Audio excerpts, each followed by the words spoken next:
If there's one thing coveted in Africa more than anything else, it's an education. That's why even in the neediest places, you'll find classrooms and kids clad in bright uniforms. The upheaval of the last 20 years robbed many of the opportunity to learn, especially the boys and girls abducted by the Lord's Resistance Army. Life in the bush was violent and transitory. Now back home, some of these living casualties of war can hide their past. Others cannot. There's a lot of stigma in the community, especially if a child comes from captivity alone with their parents.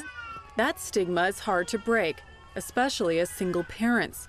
Their children bear the brunt of this injustice. At 1.5, Mercy has already experienced a lifetime of trauma. She's an unaccompanied child from captivity. They don't know the mother, they don't know the father. She was just unaccompanied from the bush. Padare Girls Academy is her temporary home. Like these other kids, there's no other place to go. Like any single mother, these girls have their hands full.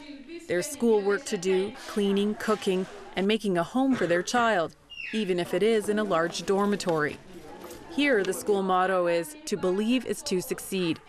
And not one of these 350 girls who attend would ever have believed an education would be possible.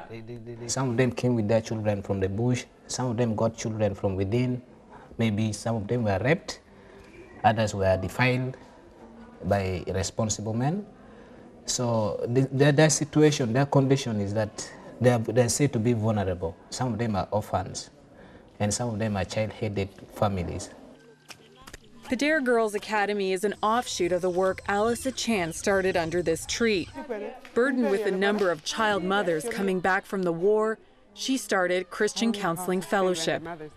As these mothers moved from crisis to healing, they needed a way to get back to life. The problem is so many had gaps in their education, if any at all. Surely they're completely lost hope of going to school, but their hope has been restored by taking them back to school, especially the child mothers, the formerly abducted. Fiona is the educational coordinator for CCF and says this school of second chances offers not only academics, but vocational training. Crossroads Missions has sewn into this project by providing the tools of the trade. Equally important is the spiritual support offered here. But it's not just girls who need help. Boys, too, were abducted and now have to find a way to get back to life. The people building this hut are a mix of LRA abductees and camp dwellers. They're part of what's called the Youth Agricultural Project. Instead of getting a paycheck, they're paid in plowed land. It's the latest project of Christian Counselling Fellowship and funded by Crossroads Missions. Why we did that? Because most youth, they grew up in the camp. So youth, they are not educated, they have no skills, they have no employment. So the only source of employment for them is agriculture. So what we are doing is we are engaging youth in the community services to foster the social network that was broken during the war. This hut is a good illustration of what's going on in northern Ugandan society. A restoration of the traditional structures that have been broken down. This is a very practical kind of home. We don't have electricity, and even if we have electricity, this category of people that we are supporting cannot afford electricity because they have to pay monthly bills.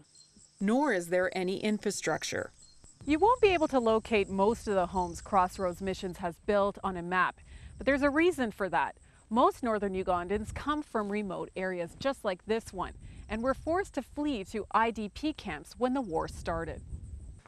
Though it may be simple, these huts are sturdy and built to last. A far cry from the structures that beneficiaries currently live in.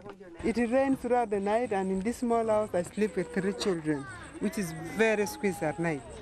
She's now one of 100 selected for the homes built by these young people. Achan says the benefits of this program go far beyond the recipients. It's a very great healing because when they're talking, you talk, you chat, you laugh. You just feel life within you.